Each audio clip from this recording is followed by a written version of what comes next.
Hello! This will be a tutorial on how to make a ragdoll in Stride with my new physics constraint gizmos.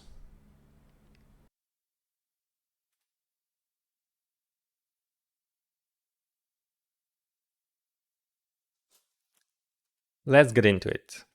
I have Stride opened and I have imported a zombie model and I have an empty scene. So what I will do is I will create a new prefab.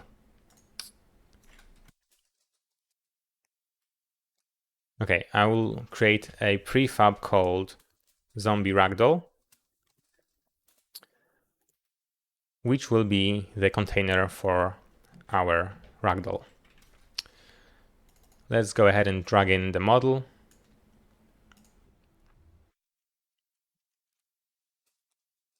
And rename it to ragdoll underscore zombie. So we have our model. The model has been taken from Mixamo. They have a bunch of different models here, and as well as animations, free to use. So what makes a ragdoll? The bones, right? For each bone that's interesting to us, I will create a subentity here and call it like spine, for example, for a spine bone. And I will go ahead and take a look at the bone there. So I want to make sure that the spine is always at the place where the spine bone is. So I will use a bone link. This allows me to select the bone on the skeleton and put this entity onto it. So let's go ahead and select spine. Next, I will create a collider component of a rigid body variety. This is the physics that will be, responsible for interacting with other entities in the world, as well as being undergoing the simulation. So let's go ahead and add a collider shape, and this would be a capsule. Let me make sure I have physics and physics constraint turned on here for the editor. And I can go ahead and adjust the size of the collider as well as its position.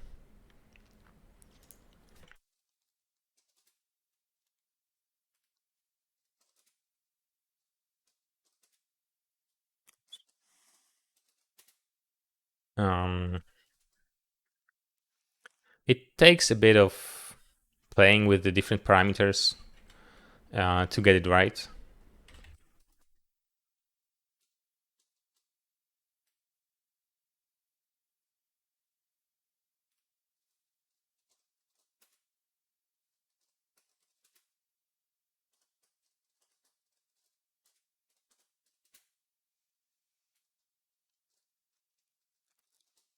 But the point is, we want to, for each interesting bone, create a collider for it. And then we will link those colliders together with the constraints in order to create a proper ragdoll. I'm going to be skipping some of the steps here because they just take time. So let's go ahead and off camera continue making those colliders for each interesting bone. And those bones will be the spine, the legs, the lower legs, right? The feet, the arms, the forearms, and the hands and the head.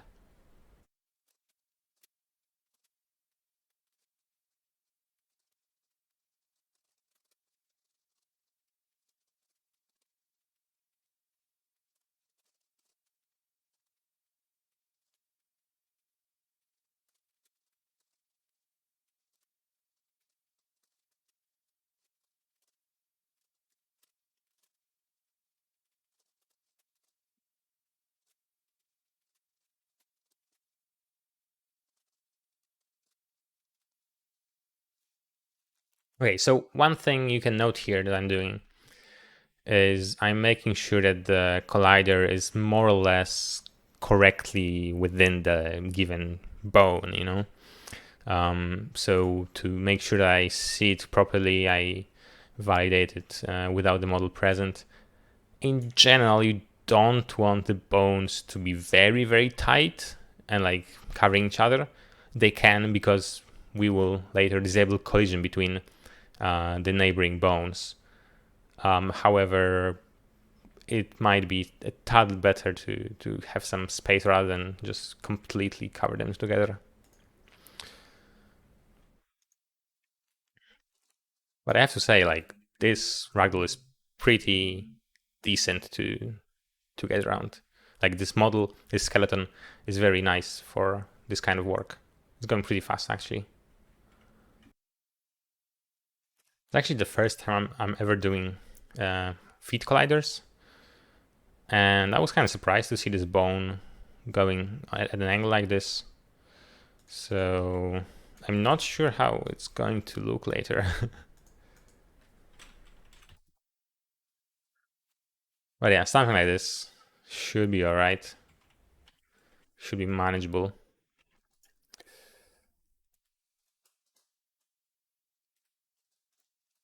I'm using Control D to duplicate the entity each time and then just change the bone.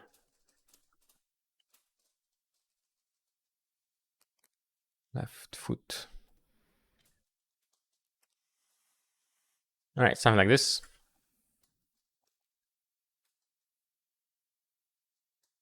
So we've got the colliders done. This is the first step. So now if we were to run the game with this character, the colliders are not linked in any way, so they are completely independent and it would just fall apart, you know? Right. We couldn't see anything. That's because all these entities that we created, well, they are invisible, right? It's the parent that has the model. So what we will have to do actually is create a script that takes the rigid body component from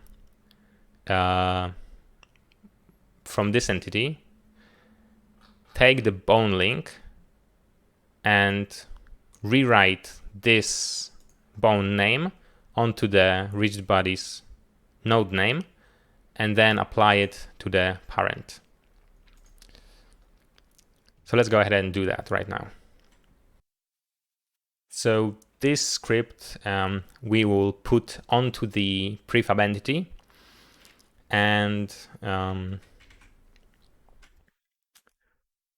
apply it onto and work with the children, right?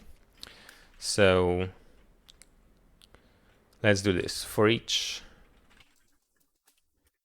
var child in entity get children,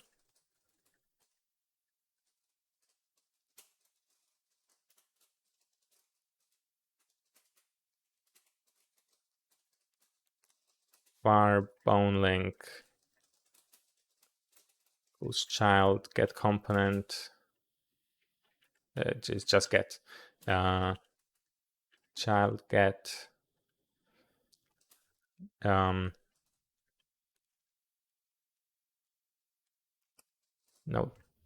this, if I remember correctly, is called a model node link component. And then the rigid body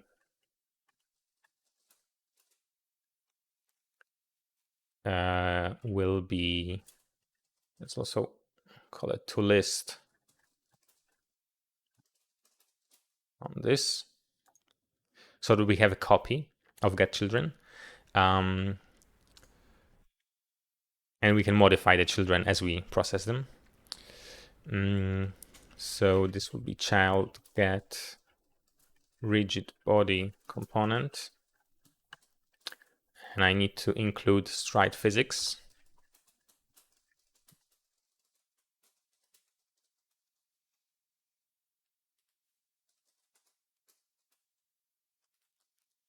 Okay, if bone link equals null or rigid body equals null, continue. We don't care. Otherwise, rigid body dot bone dot node name equals bone link dot node name,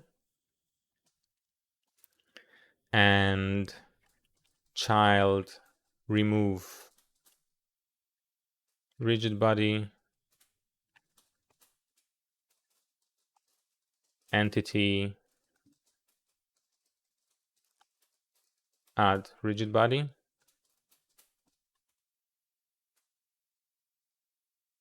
and then entity remove child.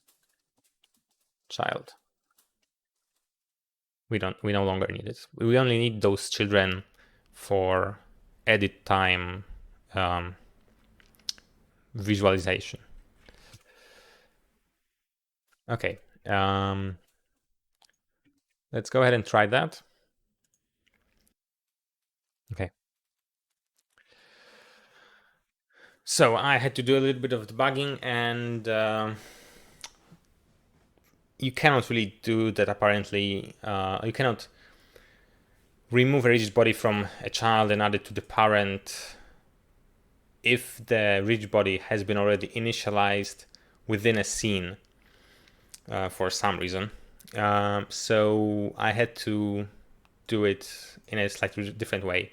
So basically, rather than having the prefab initiated in the scene and then initialize the rigid bodies, we have a script that takes the prefab as an argument and it initializes it, moves the rigid bodies onto the main entity, removes the children, and then adds that entity in the end to the scene by doing it as a subchild of the entity running the script.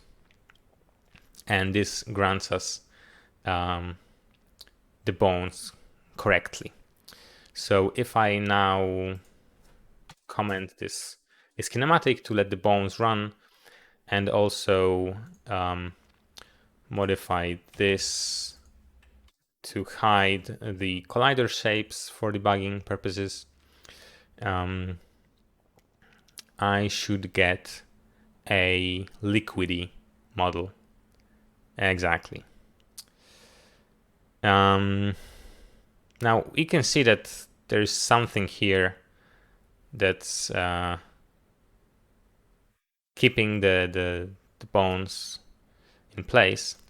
So that's not ideal.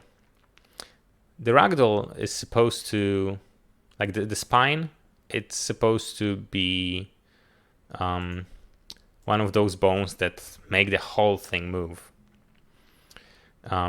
Which means that here I think I might have to do it on the hips actually. So oftentimes you will see that ragdolls have both hips and spine as separate components, which also allows them to bend. But this one is gonna be a little bit simpler.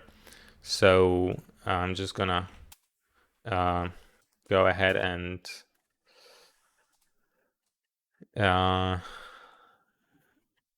keep it as just one bone.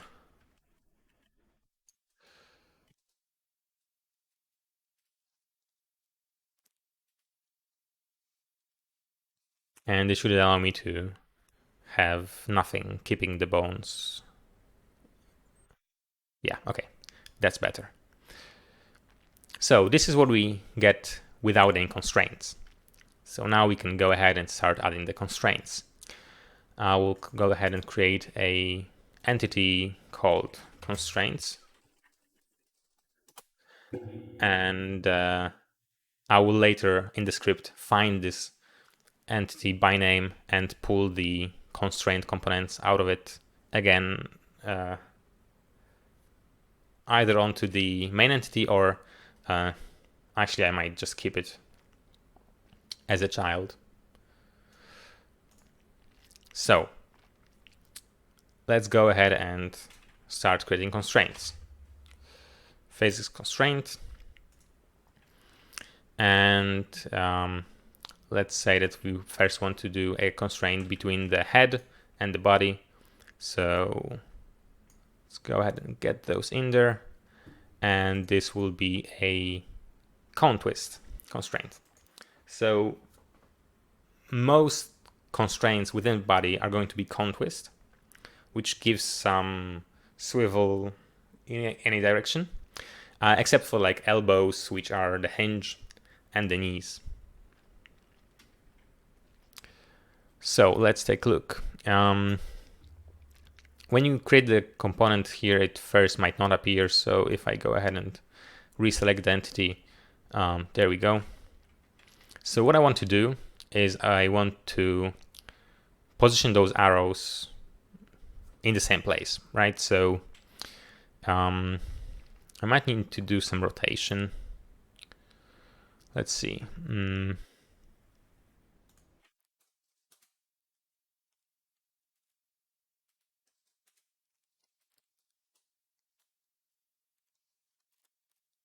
A is spine, so let's bring this up a little more. Okay, and let's bring the other one down.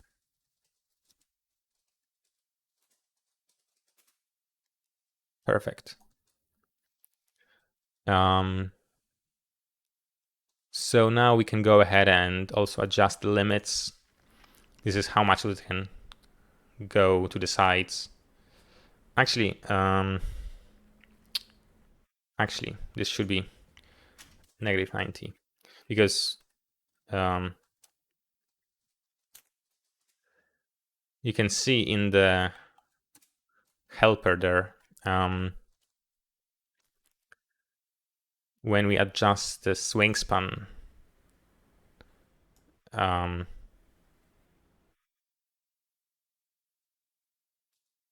well, yeah, yeah, I need to select set limit. This is like the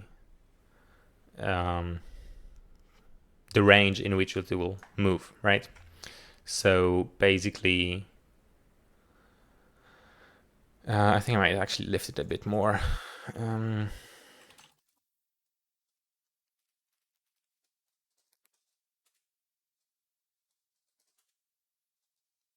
Yeah, okay. So we want the head to be moving at about... Okay, so what we can have here is like 0 is no movement, and then let's say 45 degrees, that's just a little bit.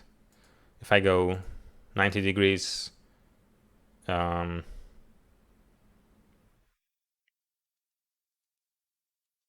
yeah, maybe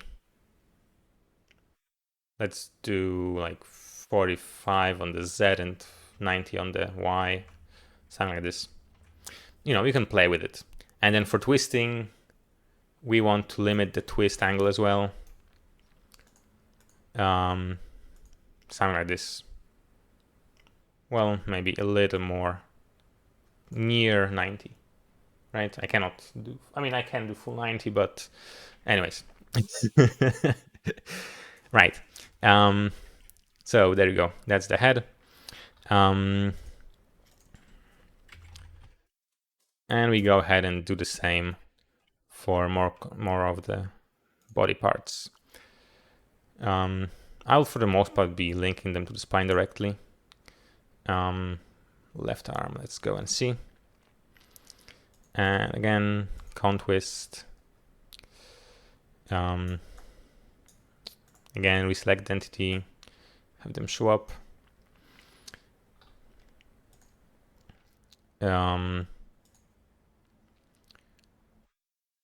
So let's see.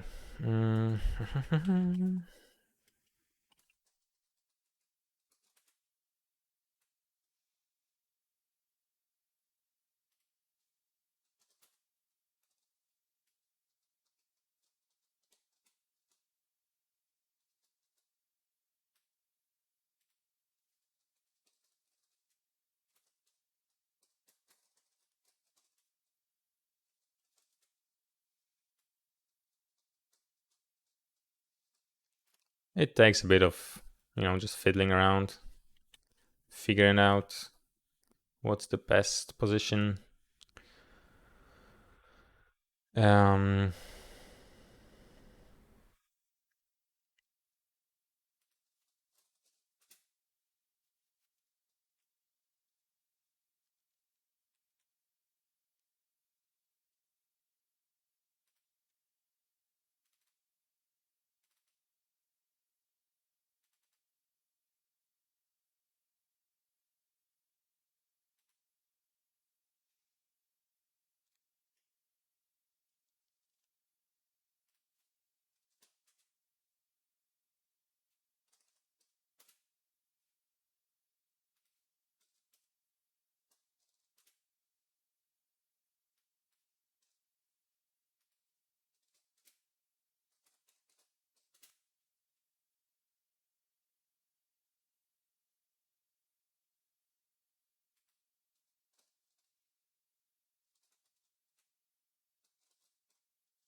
okay, something like this. So if I were to run it at the moment, I don't think I actually need to do any change to the script at this time. And we should see those. Okay, there is some sort of limiting here, right? We can see it's starting to behave a bit better. All right, let's take a look at the hinge. So let's create another constraint for the elbow. Right, between the left arm and the left forearm.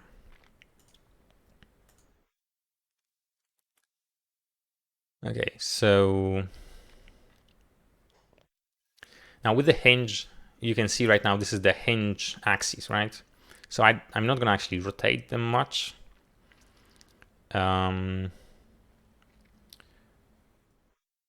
Except around the y and around the x by -90 to ensure when we set the limit at 90 degrees.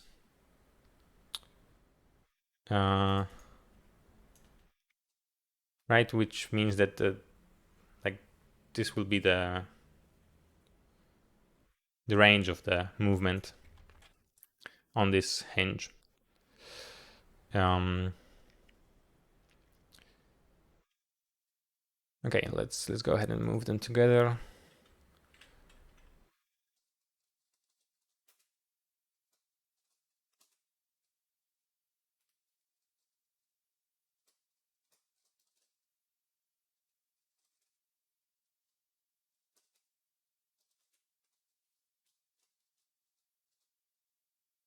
Yeah, something like this. It doesn't have to be completely perfect, but the closer they are together, the more reliable results you will see.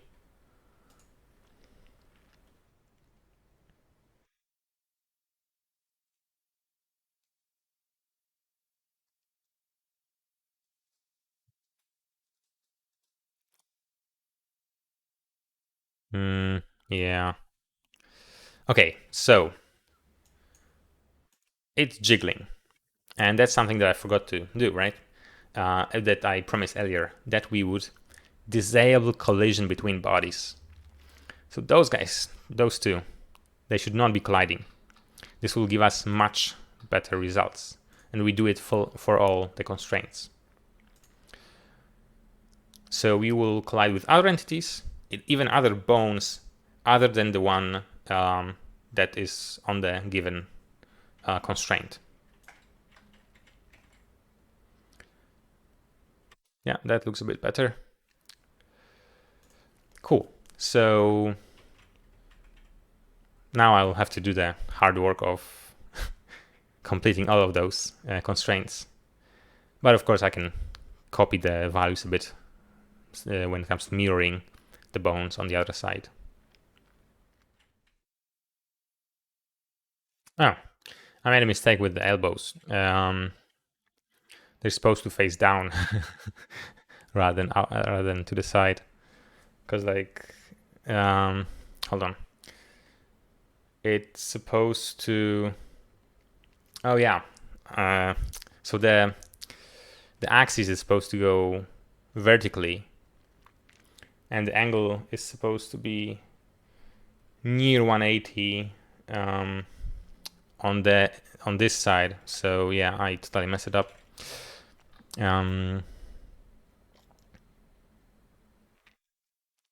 Let's find it. Okay, so rotation on the okay, like this, and then it's supposed to be facing forward. So it's 180 here. Okay, like that. And then it goes all the way out, but slightly less on the lower limit. Okay, like that. So it's 180, 90.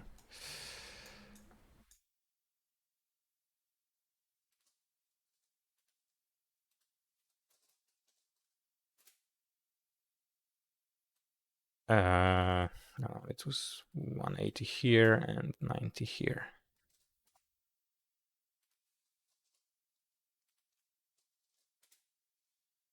Actually, so I guess this is 0 on this side. Okay, and again,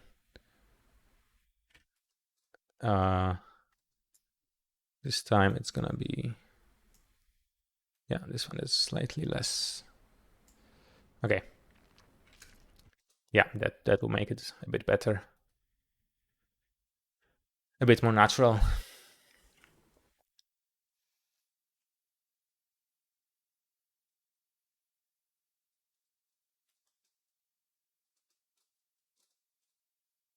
All right. Let's go ahead and carry over to the legs.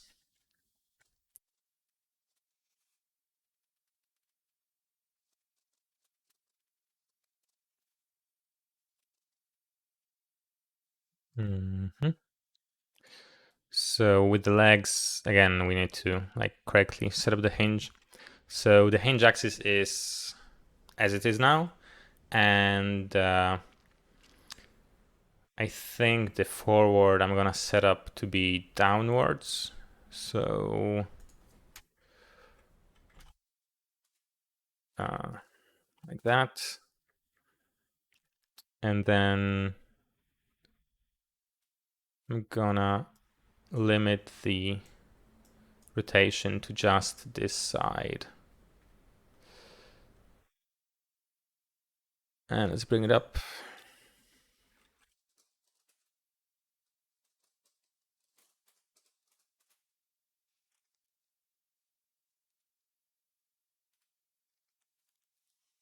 And let's see how it looks. And then the last thing we have to do is the feet.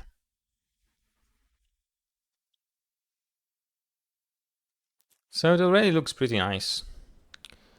And there's not too much jittering there, which is good.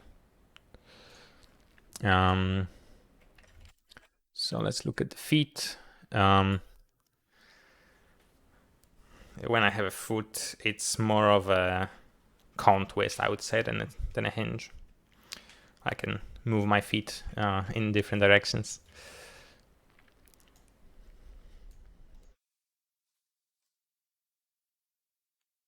One thing to note is that the more components you have on a single entity, it's gonna be a little slower. So you could make it a bit faster to work with if you were to, for example, separate the constraints to the upper body and the lower body or something like this. I like to see all my constraints at the same time. So that's why I'm doing this like this, but yeah.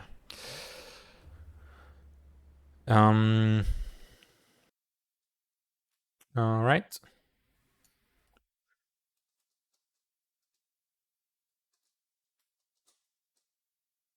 So it looks pretty dumb to me. Let's validate that our ragdoll looks like we were expecting it to be.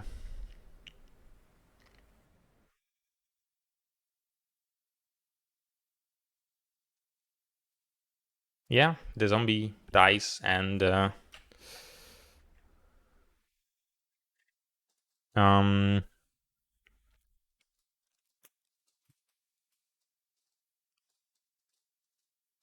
okay, I'm not completely sure about the legs there in the hinge. Um,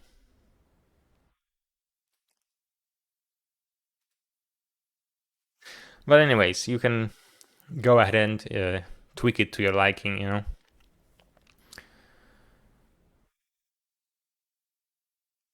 Yeah, okay, there's something clearly wrong with the legs there. It bends the wrong way. Maybe. Maybe not. Not sure. Yeah, actually, yeah, definitely. Definitely bends the wrong way. Um, why is that?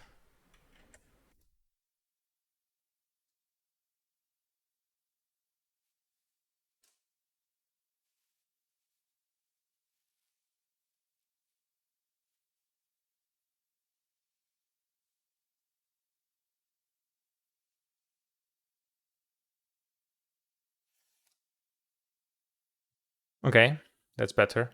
So there's possibly something not completely right with my gizmo. Um, but anyway, there you go. The zombie is dead. So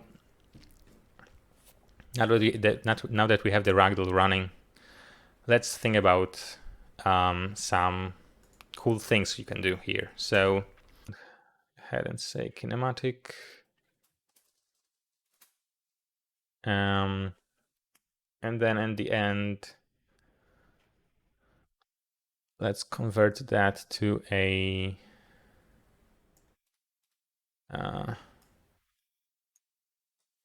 sync script and on the public override update. So on each update, we will update the kinematic property. Oh,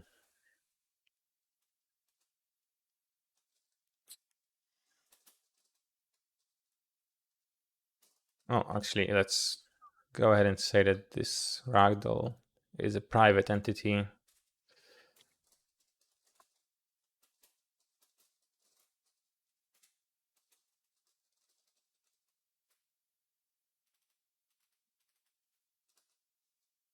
Okay, so in Ragdoll dot get all reach body.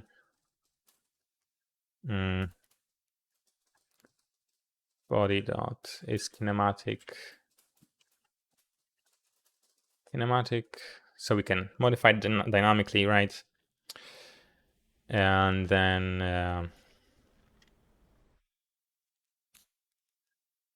actually, let's not have it here. This would be enough, I guess, for this one.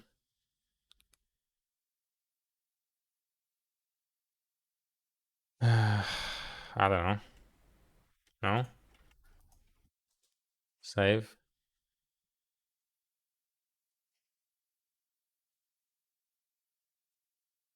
Okay. So at the moment, let's just go ahead and like if I select kinematic, the zombie will not be moving. And if I deselect it, it will be moving. Okay. So if it's kinematic, I can then go ahead and move the bones rather than with the physics simulation. I can move it with an animation. Okay, I have no idea why it's going so slow at the moment. We've got the Ragdoll, and I wanted to run an animation in it. Okay, so let's go ahead and put the animation here. The zombie walking animation component, add animation, walk. Okay. And then I'm gonna go ahead and have this be kinematic.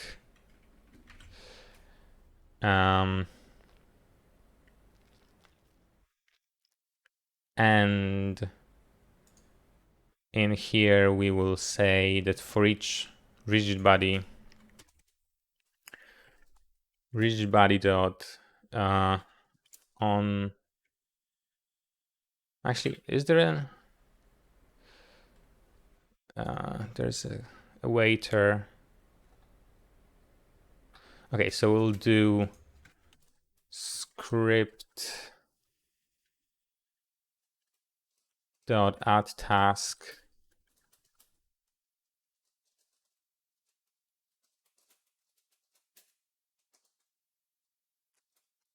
await rigid body dot new collision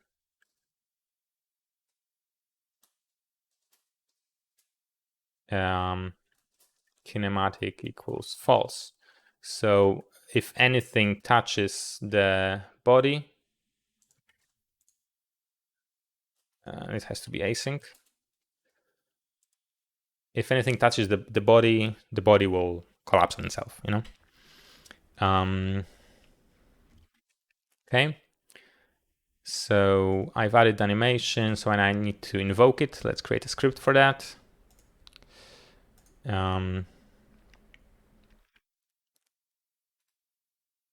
Start animation.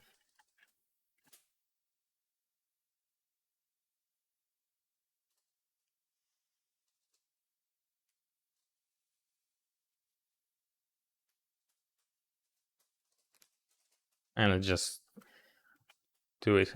I hard code it for the moment.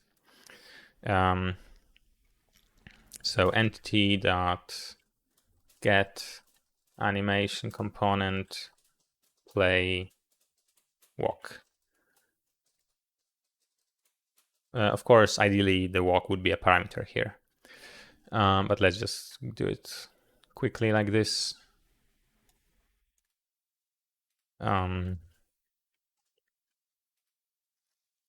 Okay. So we should see the zombie walking right now. But it will not collapse yet because we have nothing. Actually, okay, sorry. It's colliding with the ground. So let's go ahead and create a filter here that doesn't collide with. Okay, hold on. So let's not do that. Let's go ahead and go to the initializer and make sure that we hit something that is not the floor. Var collision equals new collision. Var other.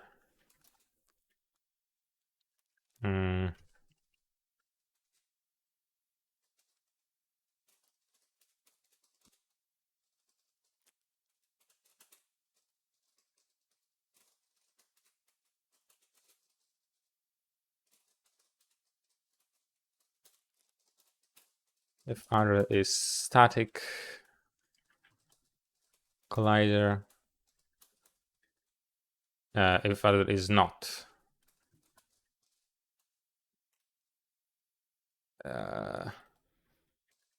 Let's do the old way of doing that.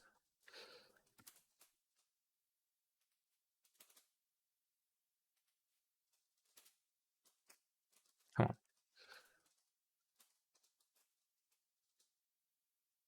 Okay. Uh,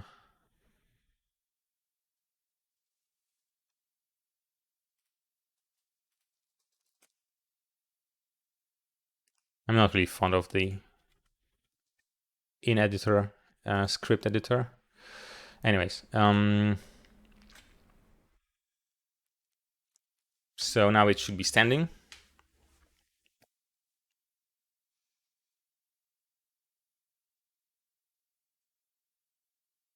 Or rather walking.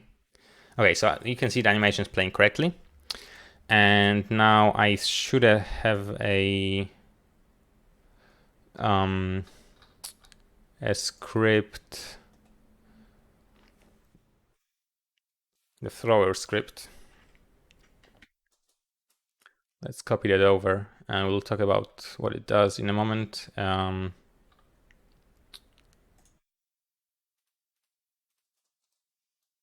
Thrower script and something to throw. We can throw we can create a new prefab for the thrower. So basically the thrower, what it does is it is given some prefab and some force, and it expels a new entity, right? It instantiates the bullet and it throws it where the camera is looking. When you press the left button on the mouse. So let's go ahead and create a quick prefab for the bullet.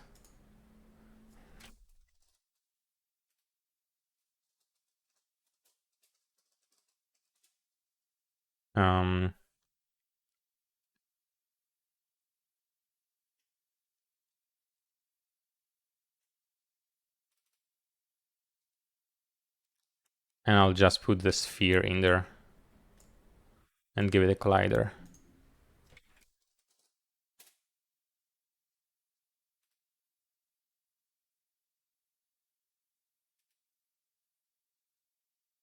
Okay. So now the camera is going to get the thrower on it. Not like this. Like that.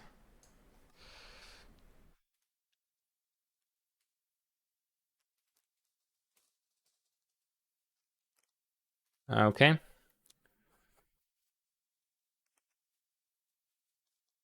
So if I did everything correctly, we should now see. Yeah, okay. The zombie was hit. I'm not sure why everything is so slow. Okay, I was able to figure out why it was going so slow. So basically, setting is kinematic every frame on the update was a bad idea. That's what's slowing it down, because it's changing some internal state of the physics simulation. So instead, I'll just do it once here in the callback, which is good enough, you know? So yeah. Let's go ahead and run this to show you that it is a little bit better now. Right, let's face the zombie. Boom. Boom. Yeah, it falls down. It dies. There we go. So yeah. I still have no idea why it's breathing like this, but the point is it's dead, and that's how zombies should be. This is the general how to create ragdolls. Thank you for watching. I hope it helps you.